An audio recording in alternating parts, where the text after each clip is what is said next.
Olá, famílias! Esse é mais um podcast Mãe Também Pode.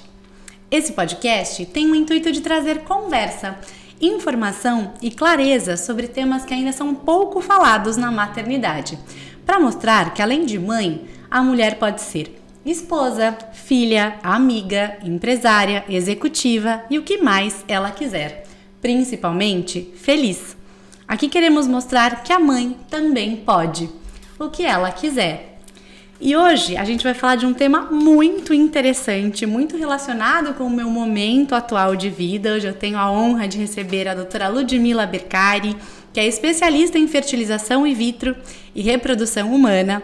Ela é mestre em ginecologia e obstetrícia, com mais de 13 anos de experiência e já ajudou mais de 1.000 mulheres a realizar o sonho da maternidade, além de ser mamãe da Sophie e da Chloe.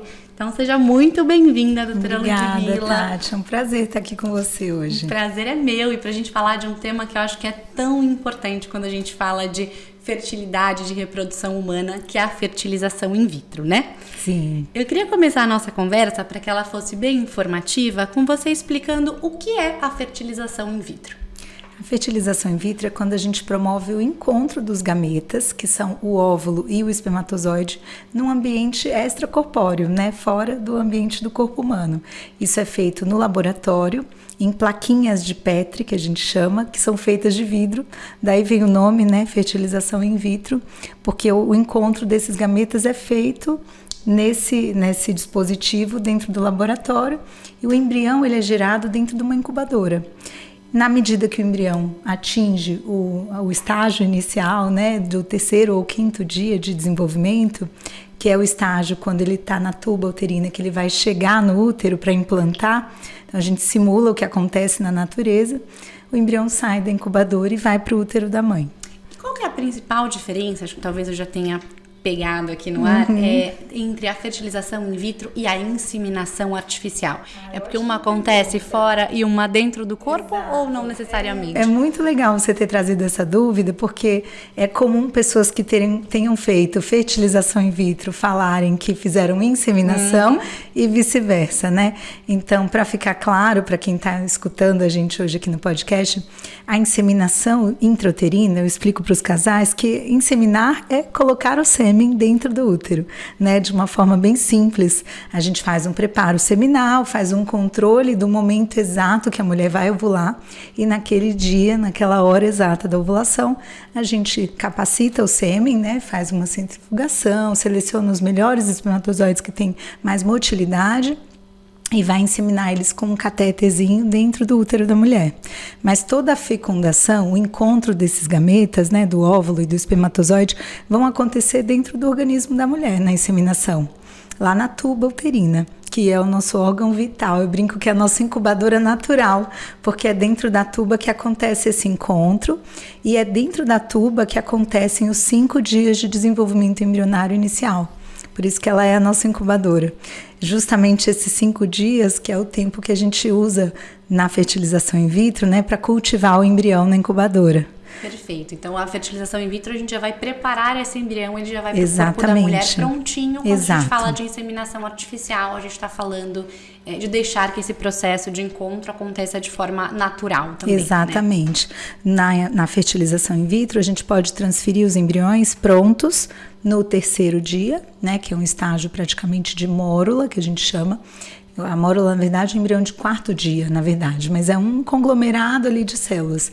Ou a gente pode transferir o embrião no 5º dia, que é o estágio de blastocisto, que é quando ele já tem mais de 100 células, já é uma estrutura mais autônoma, né, e que já está apta para implantar no útero. E existe uma maior taxa de sucesso quando a gente respeita o momento dessa implantação, sim, de acordo com o ciclo natural da mulher? Sim, seria o momento existe. Em que... Justamente, hoje a tendência de quase todas as clínicas no mundo e no Brasil é transferir os embriões no estágio de blastocisto, que é respeitar essa fisiologia, né, da natureza. Transferir o embrião para o útero no estágio que ele estaria chegando no útero se a gestação fosse espontânea. A ideia na FIV é mimetizar, simular tudo o que acontece naturalmente de uma maneira assistida, né? De uma maneira não estranhe, não rejeite, né? Já respeitando esse fluxo que é natural. E para aumentar as taxas de sucesso, inclusive, né? Hoje, no último congresso brasileiro, que aconteceu semana passada, em Aracaju, eu estava lá participando, levando meus trabalhos científicos, e falou-se muito sobre isso, sobre transferir os embriões para o útero da mulher num ciclo natural, ou seja, utilizando a própria ovulação, muitas vezes sem uso de hormônios exógenos externos, né, para sincronizar o tempo da ovulação com esse tempo do desenvolvimento embrionário. Muito legal. Então é uma tendência. E a gente pode falar que existe um tempo depois de tentar engravidar natural que a mãe pode procurar a FIV? Existe essa recomendação?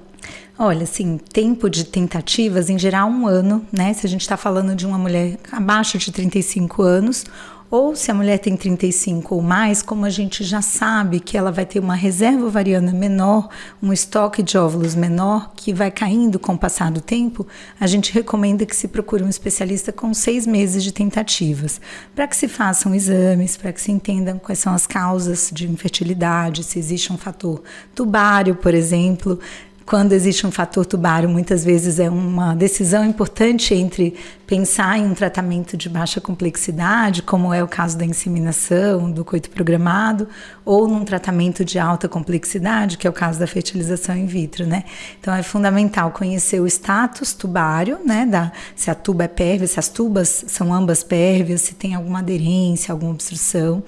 É fundamental conhecer o status masculino, não só o espermograma, mas também fragmentação do DNA espermático, os fatores hormonais masculinos, controlar o estilo de vida, né? Todos os variáveis que estão ligados à fertilidade e os outros fatores femininos, né? Condições anatômicas, a gente já falou um pouquinho das tubas, mas também existem outras condições anatômicas que a gente pode precisar investigar, como endometriose, miomatose, enfim, tem que fazer uma avaliação completa desse casal para entender se existe uma urgência reprodutiva maior, se existe uma indicação real de fertilização in vitro, ou se é um casal que possa passar, por exemplo, por um período maior de tentativas naturalmente, ou por um tratamento de baixa complexidade. Estou entendendo que eu já tenho super potencial para ser sua paciente.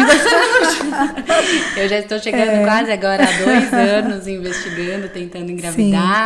Uhum. Depois de muitos exames, a gente descobriu recentemente, depois de uma videoesteroscopia, que eu tinha uma endometrite, que poderia ser um candidato, mas a nossa decisão é de, chegando ali aos 2 anos, começar de fato a pensar num tratamento, né? Então, esse número é bem importante, viu? Porque assim, até o primeiro ano, em torno de 80% a 85% dos casais vão engravidar.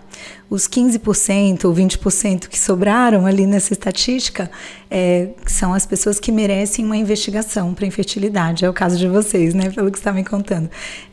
Desses 20%, num segundo ano, uma parcela pequena vai conseguir. Não é um número tão expressivo quanto o do primeiro ano. E essa estatística ela vai caindo com o passar dos anos. Ou seja, quanto maior o tempo de infertilidade, menor a probabilidade dessa gestação acontecer naturalmente. Entendi, porque provavelmente, de fato existe algum fator que não descobriu. Eventualmente. Eu acho que você já trouxe um pouquinho, mas eu ia te perguntar isso. O tempo não é o único fator determinante para a FIV, né? Não. Existem outras causas, então, que podem levar um casal a procurar inúmeras, a FIV, né? Inúmeras, e inclusive alguns casais que a gente investiga e não encontra causas palpáveis, né?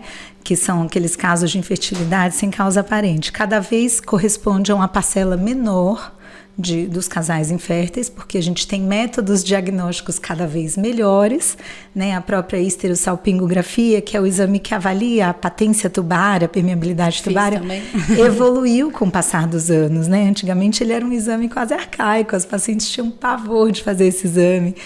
Porque era um exame dolorido, né? Era um exame não foi tão ruim assim. Eu tava com maior medo do que de fato. A fama dele é péssima na internet, é um né? Exame chatinho, é verdade, mas foi super rápido também. Tem um desconforto que é bem inerente, né? Mas que é suportável. Mas a técnica dele evoluiu com o passar dos anos. Por isso que cada vez mais a gente tem respostas e tem menos casais com infertilidade sem causa aparente, né?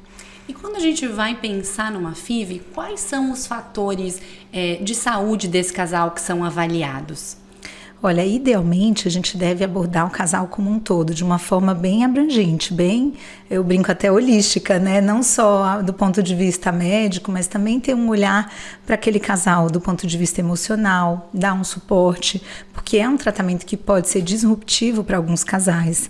Então é importante que a gente tenha esse apoio psicológico também, que a gente tenha uma visão global do casal, né? Sempre pensando assim em melhorar as condições de saúde, melhorar a dieta, melhorar a suplementação, melhorar os hábitos de vida desse casal, como hábitos de sono, que hoje a gente sabe que o sono reparador é fundamental para a secreção de alguns hormônios, como o GH, a melatonina, que tem um papel importante no ciclo ovulatório, né? Então, ter essa visão global, não só pesquisar as causas de infertilidade, entender o que aquele casal pode fazer em termos de promoção de saúde, né? E qual o papel de cada um ali para a melhoria das condições de vida, não só para pensar no tratamento em si da fertilidade, mas para a gravidez saudável como um todo, né? Eu falo, é um bom momento para a gente rever nossos hábitos, né? Começar a praticar um exercício, se alimentar melhor. Eu falo até porque depois nessa família vai vir uma criança, vai ter um bebê que é 100% o espelho dos pais, né? E que precisa estar inserido numa família com bons hábitos. Eu acho que é muito legal você trazer essa questão emocional, porque eu posso também falar um pouquinho pela minha experiência. A FIV, ela acaba sendo um recurso, quase que a luz no fim do túnel, sabe? A gente eu percebo vê um isso. pouco disso. Esse é um pouco do meu sentimento. Então, assim, fica tranquila que se não der certo natural, você tem alguma coisa ali pra se agarrar, né? Assim, uma luzinha ali no fim do túnel. E quando eu tenho conversado cada vez mais com as minhas amigas que passam pelo processo, né, que também estão tentando engravidar, a gente tem percebido, né, que a FIV tem sido um recurso cada vez mais recorrente. A FIV, ela é o segundo capítulo do livro, né? Tá longe de ser o ponto final ali, né? Tem uma reticências porque ela é uma jornada própria, né? Então, assim, que para alguns casais vai ser curta, para outros vai ser extremamente longa, né? E eu acho que é muito importante a gente dimensionar um pouco dessa expectativa, né? Eu tenho conversado muito com o meu marido de assim, não vamos colocar todos os nossos ovos nessa cestinha, porque pode ser que não seja algo tão rápido assim, né? Tem uma jornada também envolvida ali, física e emocional. Eu acho, Tati, né? Claro, sem dúvida nenhuma. E até é importante o médico ter essa sensibilidade, né? Para acolher esse casal, para, vamos dizer assim, perceber, né, o que aquele tratamento, o que aquele diagnóstico está trazendo de impacto para esse casal e prontamente já abraçar e recorrer às vezes a outros profissionais que possam dar esse apoio, né?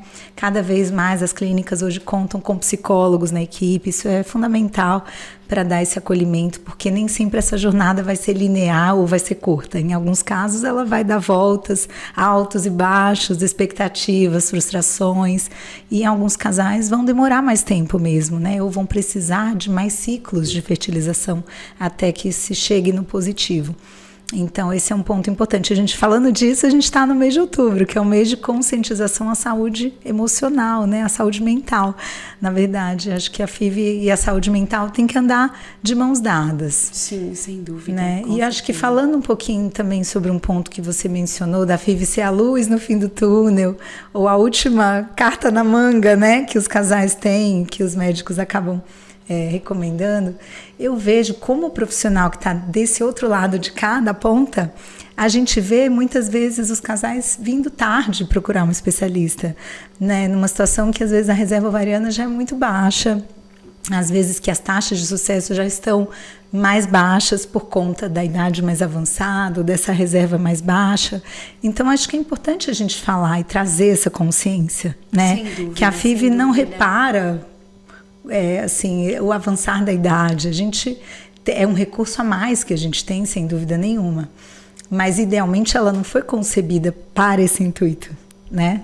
Então, a gente não pode ter a ilusão de que 100% vai dar certo, ou que se não deu certo com nenhum outro método, a FIV vai ser a resposta. É uma tentativa, é o que a gente tem de melhor hoje na reprodução humana, e as taxas vêm subindo a cada ano, a cada década, né? Eu me lembro quando eu me formei, a gente atendia os casais e falava que a taxa de sucesso girava em torno de 40%. Hoje em dia a gente já fala em torno de 60%, né? Ou seja, um aumento de né? Sim, Mais de 20%, é uma eficiência muito mais alta, mas ainda está longe de chegar no 100%. Né? Sim, então, nosso é trabalho, né, para conscientizar é que a mulher tenha essa informação, né, de que a reserva ovariana dela é limitada e ela é finita com a idade. Ela não vai se renovando com o tempo, diferente da produção espermática. Não é que o homem não sofra com o passar da idade. A fertilidade masculina também cai ao redor da quinta década de vida, né? Por volta dos 45. Né? É uma década depois da mulher, né? Isso faz muita diferença numa idade reprodutiva que é justamente o ápice da produtividade das pessoas. É o momento que está todo mundo focado na carreira, né? Sim, sem dúvida. A mulher também, né? Nesse novo papel social. E você estava falando de conscientização, eu lembrei de um tema que também eu acho que é super importante, porque obviamente que a gente não imagina, né, não deseja passar por esse momento, né, de se ver ali fora das taxas, né, de fertilidade para a idade que a gente está, mas a gente a vida inteira se programa, quando a gente fala financeiramente, para comprar uma casa, para ter um carro, para fazer a viagem dos sonhos, fazer o curso dos sonhos. E hoje eu me vejo e falo, gente, como é que é para quem se vê, né, nesse momento que assim, você tem hoje um custo, né, ainda alto, né, desses procedimentos, e a gente não é educado, né, a gente, né, não é conscientizado de que eles podem ser uma realidade, né, e são uma realidade cada vez mais comum dentro das famílias, né, então a importância da gente se conscientizar também financeiramente, se preparar para esse momento. É interessante, né? Isso que você falou, já tem várias iniciativas, inclusive, né, dos private equities, de fundos, né, de investimento, nesse sentido, né, de eventualmente, por exemplo, financiar um tratamento de reprodução assistida, uma fertilização in vitro, um congelamento de óvulos. Existem várias empresas. Muito legal.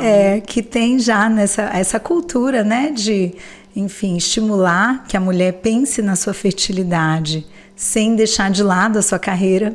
Ou seja, algumas empresas brasileiras ou americanas, internacionais, que já custeiam o próprio tratamento de reprodução assistida. Inclusive, eu já atendi algumas pacientes que são que ganharam esse benefício e ficam muito felizes, porque traz um pouco mais de liberdade. Exatamente, a sensação não é assim, né, que eu preciso engravidar agora porque o meu corpo está dizendo isso.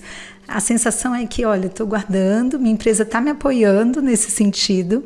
E eu vou engravidar no meu tempo. E a decisão está mais na minha mão. Exato, né? Exato. Isso é um movimento super interessante, porque ele não passa só pela consciência da própria mulher, mas pela consciência do mercado, né, como um todo, que é onde essa mulher está inserida. Né? E você que está na ponta, doutora, existe ainda algum tipo de preconceito? Você sente isso em alguns casais, em algumas famílias em relação a FIV? Isso vem mudando cada vez mais? Eu noto que, claro, é como você falou, ninguém gostaria ou ninguém planejou receber esse diagnóstico. Não é um diagnóstico que seja muito fácil de aceitar, né? Muitas vezes a gente precisa trabalhar essa aceitação. Muitas vezes a gente precisa conscientizar, trazer dados, trazer estatísticas, né? Para que aquele casal tome a melhor decisão com base nos dados científicos mesmo, e não fique postergando muitas vezes a FIV, que é o movimento mais natural, o que é incômodo, a gente quer varrer para baixo do tapete, né? Quer deixar para depois. Isso é o que muitos casais fazem. Às vezes a gente já indicou, mas tem uma certa resistência para o tratamento, ou até às vezes por questões financeiras, como você pontuou. Não é um tratamento que, infelizmente, não está disponível para 100% da nossa população brasileira, né? Então, acho que esse é um ponto. Acho que não sei se é só o preconceito a palavra, mas traz uma carga, sem dúvida nenhuma. E ainda na nossa sociedade, que é uma sociedade, né, cristã, né? Ainda tem alguns com muita influência cristã, sim. Né? Não 100%, mas uma boa parte da população. Ainda eu vejo algumas pacientes que têm indicação de FIV e que não aceitam o tratamento porque tem essa resistência do ponto de vista religioso, que a gente sabe que é um fator que prepondera, né? Assim como não tem um apoio da igreja ou de algumas instituições para contracepção, também não existe sim. um apoio para a fertilidade nesse sentido. Sim, não, eu acho que entre mim e meu marido é um assunto super superado, a gente bem resolvido, né? É extremamente grata por saber que hoje existem, né, métodos que nos possibilitem, caso não seja possível isso de uma forma natural, né? E então, acho que deveria ser assim para todo mundo. É claro que a gente respeita, né, a crença, a visão de cada pessoa, mas eu brinco assim, eu também tenho as minhas crenças, né? Mas acho que se a medicina evoluiu até esse ponto, e se a gente tem essa potência hoje, né? Essa possibilidade, na verdade, de fazer esse tipo de tratamento, é porque a gente está aqui para ajudar, né? Na medicina avançou nesse ponto justamente para isso. Com certeza. E a gente pode falar um pouquinho de como é que é o processo da FIV? Tem um passo a passo? Porque eu acho que isso é uma coisa que muita gente tem dúvida, né? Eu mesma, apesar de tanta informação, ainda não tenho claro quais são as etapas da FIV. O tratamento sempre vai começar na menstruação, que é o início do ciclo ovulatório, o início do ciclo menstrual, e quando a gente, de fato, tem o primeiro dia de sangramento. Nesse momento, a paciente já precisa agendar uma ida na clínica, que vai fazer um ultrassom e vai começar uma série de injeções para estimular a ovulação. Essas injeções geralmente são diárias, né? São feitas aqui na região do abdômen, da barriga inferior ao umbigo. E essas injeções servem para estimular o ovário a produzir mais folículos. O folículo é a estrutura onde a gente armazena cada óvulo. Então, cada folículo tem um óvulo em potencial. Normalmente a gente elimina só um por mês e a gente faz vários folículos trabalharem de uma única vez. Exatamente. A ideia dessas injeções é recrutar o máximo de folículos possível, porque a gente já sabe que se a gente consegue uma resposta entre 15 a 20 folículos, né, 15 a 20 óvulos, a gente vai ter uma taxa alta, né, uma taxa máxima de gravidez, como a gente fala assim, uma taxa cumulativa, que é aquele ciclo vai gerar vários embriões que a gente pode ter algumas tentativas de transferência até obter a gestação. Quando a gente fala, por exemplo, de uma tentativa, dependendo, claro, de várias variáveis, mas falando a grosso modo, a gente está falando em torno de 50% a 60% de gestação. Se a gente está falando de 3 tentativas cumulativas, com aqueles embriões que vieram do mesmo ciclo, se a gente teve essa resposta mais alta, né? A gente vai estar falando de uma taxa que vai beirar até os 90% desses 3 ciclos cumulativos de transferência. Entendi. A gente está falando de 2 etapas distintas. Exato. Eu posso ter um processo de estimulação de óvulos e de aspiração único e diversas implantações, se forem necessárias. Exato. Então, a primeira etapa é a estimulação para obter o máximo de óvulos, o máximo de folículos. A segunda etapa é a fertilização desses óvulos, onde a gente vai fazer esse encontro, né, do espermatozoide. Cada óvulo vai receber um espermatozoide num procedimento que a gente chama de ICSI, que é uma injeção intracitoplasmática de espermatozoide, ou seja, com uma agulhinha a gente perfura a membraninha do óvulo e injeta um espermatozoide lá dentro. Isso a gente já fez uma avaliação dos óvulos e dos espermatozoides. Maior qualidade e dos espermatozoides também. Exato. E aí a gente vai deixar esses pré-embriões em cultivo os 5 dias que eu comentei lá no início da nossa conversa, que é o tempo para ele chegar no estágio de blastocisto. Então, essa seria a terceira etapa do processo, que é o cultivo embrionário. Então, primeiro a gente falou na estimulação ovariana, segundo é a fertilização, que é o encontro dos 2 gametas, terceiro é o cultivo desse embrião. No final desse cultivo, tanto o embrião pode ir direto para o útero, que a gente chama de transferência embrionária a fresco, no mesmo ciclo da estimulação ovariana, quanto a gente pode congelar esses embriões por várias razões, né? Ou porque não deu para transferir a fresco, porque o endométrio não estava favorável, de repente que é a cavidade uterina, ou porque de repente essa paciente teve um hiperestímulo e não pode receber os embriões por um risco de excesso de hormônios, né? De produção hormonal, ou porque a gente vai fazer uma biópsia embrionária, que é uma outra causa de congelamento, para análises cromossômicas, né? Alguns estudos genéticos. Ou seja, ou a gente vai transferir naquele ciclo ou a gente vai congelar e vai transferir num ciclo subsequente, num ciclo posterior. E aí, essa etapa da transferência envolve também um preparo, né? Uma indução de hormônios, mas não tão intensa quanto aquela da primeira etapa, que é a indução da ovulação. Normalmente, a transferência a gente pode fazer ou num ciclo natural, com a própria ovulação da paciente, a gente sincroniza. Isso tem sido uma tendência, né? Nas grandes clínicas. Para respeitar mesmo o ciclo do Exatamente. corpo, né? para trabalhar com níveis hormonais mais fisiológicos, uma vez que a gente já conseguiu fazer esse banco de embriões, né? Ou a gente pode usar um ciclo artificial, que é um ciclo onde a gente usa hormônios por via oral ou por via transdérmica na pele, para preparar o corpo, o útero, né, para receber esses embriões. E tem alguma etapa que você acredita que é a mais desgastante desse processo da FIV? Sem dúvida nenhuma é a etapa das injeções, do estímulo ovariano, porque é quando a gente está falando em níveis hormonais mais elevados do que o fisiológico.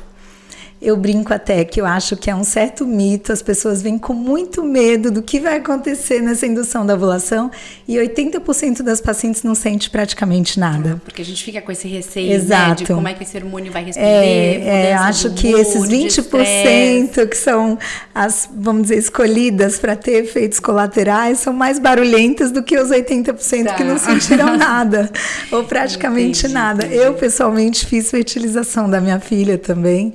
E foi um quadro até meio dramático, eu tive hiperestímulo, a gente brinca que é o CRM positivo, tudo acontece com os médicos, né? Mas eu tive muitos folículos, muitos óvulos, porque eu tenho justamente ovários policísticos, então tive uma resposta excessiva, além do necessário, eu diria, até não precisava de tanto.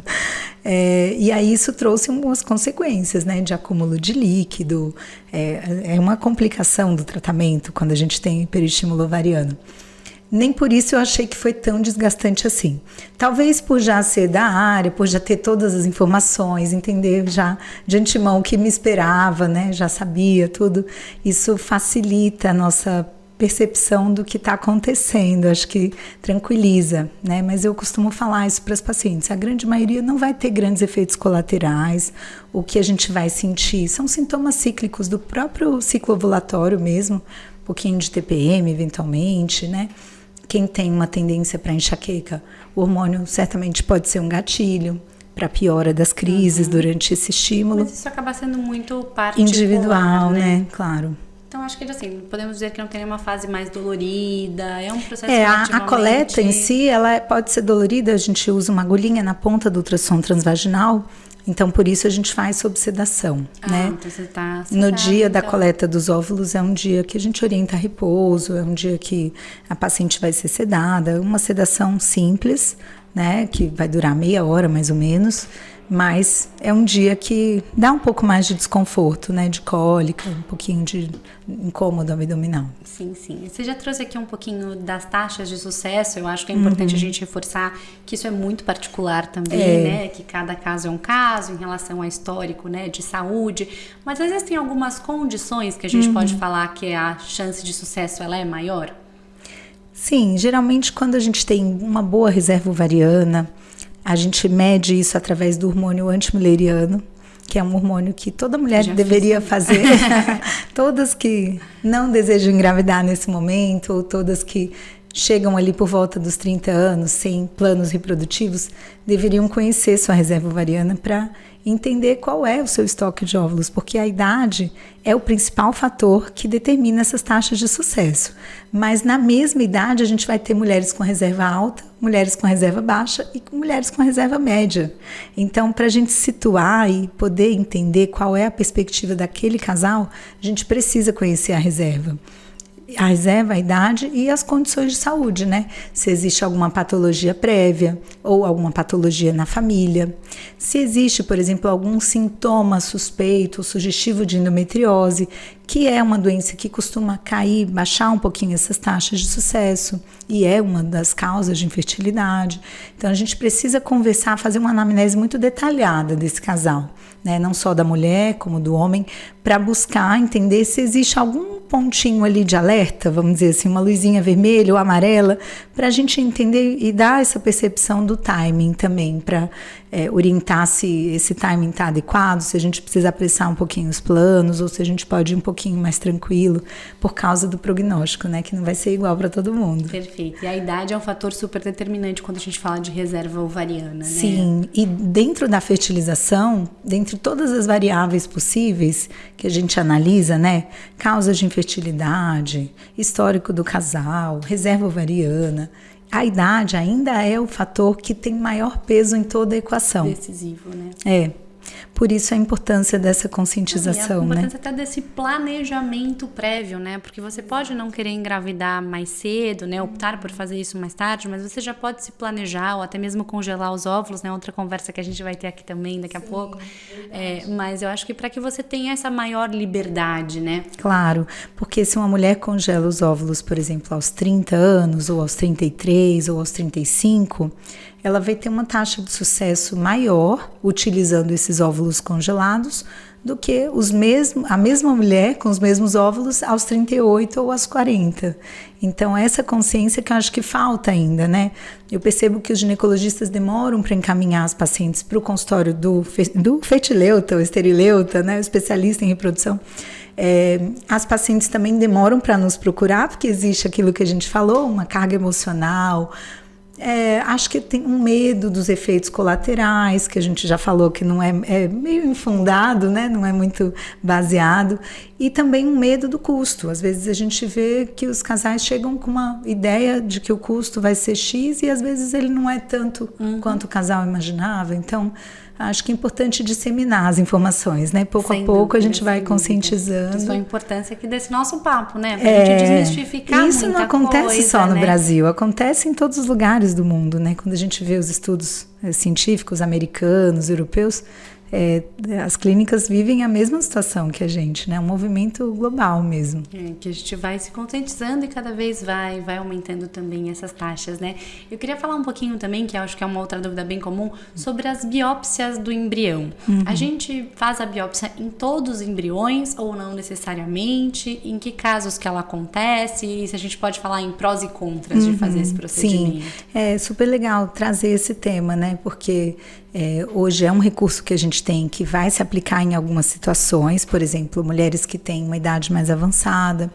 A gente fala em ponto de corte, assim, dos estudos, de 38 a 40. São faixas etárias que podem se beneficiar, né? 38 mais ou 40 mais podem ser faixas etárias. Os índices de síndrome já são muito mais altos. Exato, faixas, então né? São faixas que podem ter um benefício maior da biópsia. Essa é uma das principais indicações.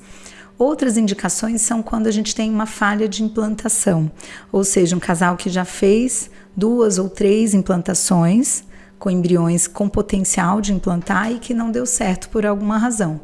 Então, entende-se que aí a biópsia vai ter um papel na seleção desses embriões, né? Uma forma de tentar selecionar melhor os embriões nessas situações. Aí existem outras causas, por exemplo, de biópsia, para excluir uma doença genética daquela família. Vamos supor que naquela família tem uma atrofia muscular, uma distrofia muscular, ou uma anemia falciforme, uma doença que é ligada a um gene específico conhecido. Hoje, fazendo a fertilização, a gente já consegue excluir aquela doença e evitar que ela se propague naquela família. Porque muitas vezes são doenças raras e doenças que levam uma série de complicações, de morbidade, né? De internações, enfim. Então, aquela família acaba se beneficiando dessa seleção embrionária por conta de uma doença grave. Então, isso a gente chama de PGTM, que o PGT é o Pré-Gestational Diagnosis, uma sigla em inglês, né? Que é para falar de exclusão de doenças monogênicas, o M. Quando a gente fala em doenças de aneuploidias, que são as síndromes cromossômicas, a gente está falando do PGTA, que é uma biópsia embrionária para excluir alterações cromossômicas do embrião. Algumas síndromes cromossômicas, que é o caso da síndrome de Down, por exemplo, nessa faixa etária das mulheres com mais de 40, né? Ou algumas outras síndromes que são até incompatíveis com a vida. Eu tenho uma amiga que recentemente passou por esse processo, ela fez todo o processo de FIV, trabalha numa empresa que tem esse benefício, passou por todo o processo e a gente tem trocado muita figurinha, né, por as duas serem tentantes. E ela me contou um pouco do caso dela. Ela falou, Tati, eu consegui aspirar muitos óvulos, acho que eram assim, 18. Então ela falou, bom, respondeu super bem. Congelei 8 e ficamos, acho que é o contrário, congelei 10 e fiquei com 8 pra gente fazer os embriões. Fertilizei, optei, né, por congelar 4 já fertilizados e vamos utilizar os 4. Quando ela foi pra biópsia, ela descobriu que somente um estava 100% dentro dos padrões, né? E aí ela até ficou com essa dúvida, né? Porque se ela optasse, né, por descongelar aqueles 4 que já estavam, ou ela usa ou ela perde, né? Então ela acabou também optando um pouquinho por segurar mais um pouquinho para definir a questão da implantação. Então é isso que a gente está falando, né? São muitas variáveis, né, que a gente tem no caminho. E uma vez descongelados, a gente passa a não poder usá-los mais, né? Eles podem ser recongelados, né? Os embriões que já foram descongelados e que por algum motivo não irão para o útero, podem ser recongelados. Não é o cenário ideal, né? Porque não deixam de ser processos físicos para o embrião, né? A gente precisa usar um meio que a gente chama de crioprotetor para proteger o embrião, porque ele murcha, né? Numa linguagem mais leiga, assim, ele fica colapsado, né? A palavra é essa. E depois ele reexpande no descongelamento. Ele colapsa para ser congelado e reexpande quando ele é descongelado. Mas não é legal a gente fazer isso muitas vezes, isso pode prejudicar a qualidade embrionária. Então, o ideal é a gente já descongelar o número necessário que vai, de fato, transferir. Por exemplo, se o casal quer fazer uma transferência de um embrião único, a gente descongela um único embrião. Ou se ele foi biopsiado, aquele que é o euploide, né? Ou se ele não foi biopsiado, aquele que tem a melhor morfologia, o melhor aspecto morfológico. Então, esse embrião vai ser descongelado e transferido. Se durante o descongelamento, que a gente fica algumas horas monitorando esse embrião até o horário da transferência, se a gente percebeu que ele não expandiu, não descongelou bem, a gente pode descongelar um segundo como um plano B e eventualmente transferir os dois, ou se aquele realmente não evoluiu, transferir só o que foi resgatado, né, o que foi descongelado na sequência. Mas acho que isso aí são situações bastante específicas, né, que cada casal vai, junto com o seu médico ali, definir aquele cenário. Uma decisão compartilhada. Né? Exato, porque em alguns casos não tem uma indicação a rigor de biópsia, mas para aquele casal pode ter algum benefício, né, dependendo do histórico, dependendo da jornada da fertilidade. Sim. E tem algum risco a biópsia para o embrião? Não deixa de ser um procedimento invasivo, né, Tati? Então, existe um potencial de dano quando é feita a retirada dessas células. Quando ele é feito por um bom profissional, que tem experiência, um bom embriologista, que tenha uma mão de biópsia, a gente fala assim, esse dano ele é minimizado. A chance de ter algum problema decorrente da biópsia é quase zero, mas nunca vai ser zero. Na medicina não existe sempre ou nunca. Por isso que, na minha visão, a gente tem que ter bom senso. Se a gente está atendendo um casal jovem que tem uma boa perspectiva, que a gente sabe que, por exemplo, aquele casal, a infertilidade é ligada a um fator tubário, que não tem nenhum fator ovariano, não tem nenhuma doença que pode prejudicar, não tem nenhum histórico na família, muitas vezes a gente não vai precisar fazer a biópsia. É algo que a gente chama de adds-on, né? Que a gente vai adicionando na FIV. A biópsia, o congelamento, né? Várias coisas que a gente vai somando que podem, em teoria elas são seguras, né? São feitas rotineiramente por todas as clínicas, mas a gente tem que ter um critério, porque também vai encarecer o tratamento, vai trazer mais passos no tratamento que, se não forem necessários, não precisam ser feitos, né? E uma dúvida, é mais comum, se é que a gente pode falar assim, que os casais implantem 2 embriões para terem maior chance de sucesso? Sim. Ou isso não necessariamente, porque dá um friozinho na barriga ali de já virem 2 de uma vez? A ideia, quando a gente transfere 2 embriões, e isso o próprio CRM, né, na sua resolução do Conselho Federal de Medicina, ela respalda essa decisão de transferir 2 embriões, ou, em alguns casos, poderia até se optar por transferir 3, né? Em casos de mulheres com idade mais avançada ou com uma qualidade embrionária insuficiente. Por quê? Qual que é o raciocínio? Porque a gente sabe que, eventualmente, pode ter algum embrião que não vai implantar naquele grupo, né? Então, a ideia é transferir 2 com a meta de que um vai implantar. É claro Entendi. Que transferindo 2, a gente vai aumentar um pouquinho o risco de gemelaridade, mas não é um incremento tão importante assim. A grande maioria dos casais que transfere 2 embriões vai ter implantação de um e o outro não vai evoluir. Estou desmistificando aqui agora. E, doutora, existe alguma diferença no cuidado da gestação natural e da gestação de FIV? Sim. Nesse acompanhamento da evolução da gestação? É bem importante essa pergunta, né? é um pouco no sentido do que a gente falou ali sobre o preparo do endométrio para receber esses embriões. O que a gente sabe? Por que a gente está migrando do ciclo artificial para o ciclo natural na hora de receber os embriões que já foram previamente congelados? A gente sabe que no ciclo natural a gente produz o corpo lúteo. E o corpo lúteo ele é fundamental para a implantação do embrião e para também a boa função da placenta durante as primeiras semanas de gestação. Então, quando a gente tem a presença do corpo lúteo produzindo progesterona, muitas vezes a gente consegue um nível mais alto de progesterona do que se a gente der a progesterona externa para aquela mulher. Então, isso é um ponto positivo de usar o ciclo natural. Outro ponto positivo é diminuir o risco de algumas complicações obstétricas que a gente pode ter na FIV. Por exemplo, um risco de pré-eclâmpsia, que é a síndrome hipertensiva da gestante, né? Um risco de ter uma restrição do crescimento fetal, os bebês que são menorzinhos do que o esperado para a idade gestacional, ou até mesmo de um parto prematuro.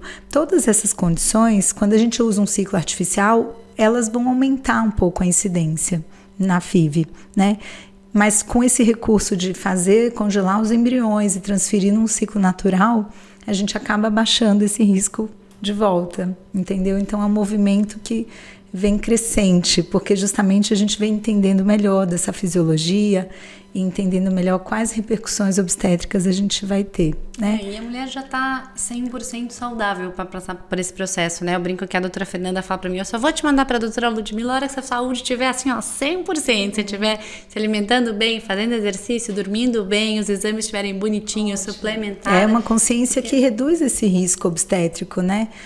Ter esses bons hábitos de vida, isso é maravilhoso. Agora, por outro lado, a gente vê que também esse movimento da gente fazer a FIV com idades mais avançadas traz esse risco, né, de complicações obstétricas, de eventualmente ter uma hipertensão gestacional, pré-eclâmpsia ou diabetes gestacional. Então, costumam ser pré-natais de risco em boa parte dos casos. Claro que não 100%, né, mas a gente trabalha com esse público que tem uma chance de ter alguma coisinha a mais, ou pela idade, ou por alguma comorbidade, ou porque eventualmente pode ter trombofilia, que é uma condição que se relaciona em alguns casos com casais que têm, por exemplo, perdas gestacionais recorrentes, que é um dos públicos que procura fazer a FIV, né, como a gente falou naquele outro podcast, ou também casais que têm falhas de implantação na FIV recorrentes, acaba tendo uma correlação um pouco com trombofilia, que é uma das causas de falha,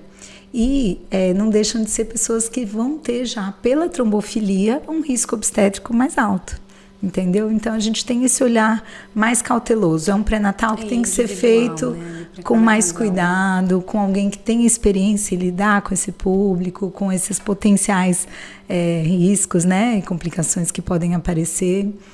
E acho que a gente já falou aqui um pouquinho, né, muito em função dessa expectativa, né, da luzinha ali no final do túnel. Sim. Mas o processo de tentante, você comentou que passou por ele também, ele é uma montanha-russa de emoções, né? E eu acho que a gente estende ela também para esse processo da FIV. Então, de novo, eu acho super importante essa nossa conversa, porque ainda fala-se muito pouco sobre isso, né? É verdade. E eu tenho percebido, né, dividindo um pouco da minha jornada, a gente conversa cada vez mais com as nossas clientes, que você ter ali até 1 ano para engravidar é a regra, né? Que não somos a exceção, né? Então, que de fato é um processo longo, um processo desgastante. E por que eu tô trazendo tudo isso? Porque emocionalmente ele é desgastante, né? Então, eu queria saber como é que você tem orientado as suas pacientes em relação a como lidar com toda a carga emocional que vem ao longo desse processo. Acho que é fundamental o casal se respeitar e se conhecer. E, eventualmente, dar um passo de cada vez mesmo. Às vezes, a gente tem, por exemplo, um planejamento de vamos fazer um duostim, que é um ciclo duplo de estimulação para a indução da ovulação. Quando a gente está falando de mulheres que têm uma reserva ovariana muito baixa ou uma idade bem mais avançada, que a gente consegue captar poucos óvulos na indução, né? Então, a gente já faz uma programação para fazer 2 ciclos e acumular um pouco mais de embriões para depois passar para a etapa das transferências, né? Quando a gente faz o duostim, em tese, ele é um tratamento que ele envolve 10 a 12 dias de estimulação hormonal, a coleta dos óvulos, uma pausa de 4 dias e um recomeço de uma nova indução de 10 a 12 dias, né, em média, para coletar os óvulos no 14º. Então, assim, é um mês inteiro de estimulação. É um tratamento mais desgastante. Então, eventualmente, se a gente fez a primeira coleta e o casal não está tão bem, ou teve efeito colateral, ou teve algum, né, desgaste emocional, a gente pode esperar e fazer essa segunda captação no ciclo seguinte. Não é obrigatoriamente, não tem que ser obrigatoriamente feito naquele ciclo. Então, acho que esse é um ponto, respeitar o casal, olhar para esse casal, né, com uma visão humana também, acolher, entender quais são as questões emocionais que estão envolvidas, tentar desmistificar o que for possível, né, contar com a ajuda de outros profissionais, da enfermagem, da psicologia, para dar um apoio em outras áreas que não vai ser no consultório com o médico que vai ser resolvido. A própria terapia, né? É um recurso também que a nos terapia apoia, é um nesse recurso. processo. E ter profissionais cada vez mais capacitados para lidar com esse assunto, porque às vezes eu tenho pacientes que já fazem terapia, mas que o terapeuta desconhece o processo da fertilidade. Então, a gente hoje tem nas clínicas, né? Na nossa clínica eu tenho uma psicóloga que ela em si também já foi paciente tentante, conhece toda a jornada. Porque nada é como quem passou, né, por essa jornada para entender um pouco o peso que ela tem. Né? Exato, e que tenha esse perfil, né? A gente fala muito isso, a medicina está mudando. Hoje os médicos têm essa consciência de que a empatia ela é importante para a adesão do paciente, para a continuação, dele, né? Para evitar o dropout, pacientes que não voltam mais porque o tratamento foi desgastante, casais que se separam no meio do processo. A gente não quer que isso aconteça, né? Um casal que nos procura para ter um filho, claro. Que é uma coisa tão sublime, né? Que é algo que sela aquele relacionamento, né? A última coisa que eles vão querer é se separar por conta de um divórcio, de um desgaste que aconteceu ali naquele... Claro. Mas a gente sabe que é uma decisão que eu falo, ela é disruptiva no sentido que ela vai aflorar ali se já existe alguma divergência prévia daquele casal, se já existe, de repente, um que quer muito ter filhos e outro que nem tanto, um que está mais engajado, outro que não sabe se... Né? Às vezes são casais que não vão estar juntos depois, porque o tratamento exige uma adesão dos dois. Parceria, né? Uma parceria, totalmente. Ali exato. Então, acho que a gente precisa olhar para o casal com esse olhar humano, né? E tentar se colocar no lugar deles para ajudar da melhor forma possível. Sem dúvida, é super importante. Doutora, para a gente fechar, na verdade eu queria que você falasse de um outro tema aqui que eu queria trazer um pouquinho da sua percepção, que é o nosso nome, né? O Mãe Também Pode. A gente quis muito trazer esse olhar de que a mãe, depois de mãe, pode tudo, né? Pode continuar ali olhando para todas as áreas da sua vida. Então, sim. Qual que é a sua leitura do nosso Mãe Também Pode? O que a mãe também pode? Bom, eu sou mãe, né? Eu sou suspeita para falar, para as não mães ainda. Mesmo para as mães que têm outras escolhas de vida, porque eu acho que no Também Pode cabe tudo, né? Cabe tudo. Cabe você ser mãe em tempo integral, e que vai buscar todos os dias as crianças na escola e que vai viver muito esse universo da maternidade. Mas cabe também uma mãe como eu, que é profissional, que vai para os congressos, que viaja, que estuda, que faz mestrado, conciliando tudo isso com... parto, né? Que não tem muito hora, né, para acontecer. Parto, FIV, né? É uma vida corrida. Eu acho que no meu caso... o segredo assim do sucesso é ter uma boa rede de apoio, né? Ter um parceiro que seja de fato um parceiro ou uma parceira, no caso das mulheres que têm parceiras, que apoie, que realmente esteja engajado nesse plano, que realmente queira, que deseje dar esse passo na vida, porque é uma decisão que muda muito vários aspectos da vida. É uma decisão que vem acompanhada de algumas renúncias e de algumas vantagens, algumas alegrias que a gente só vivencia na maternidade também. Então, eu falo, ser mãe é viver num sentimento dúbio, muitas vezes, né? Porque a gente tem coisas incríveis e, ao mesmo tempo, tem que abrir mão de algumas coisas, mas que eu acho que com uma boa vontade, com uma boa rede de apoio, e você desejando ter todos esses papéis, a mulher vai conseguir, a mulher pode tudo que ela quiser. Com certeza.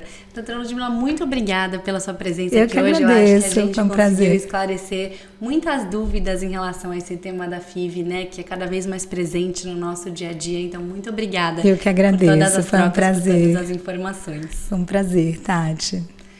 Esse foi mais um podcast Mãe Também Pode. E a gente se encontra na semana que vem. Tchau, tchau!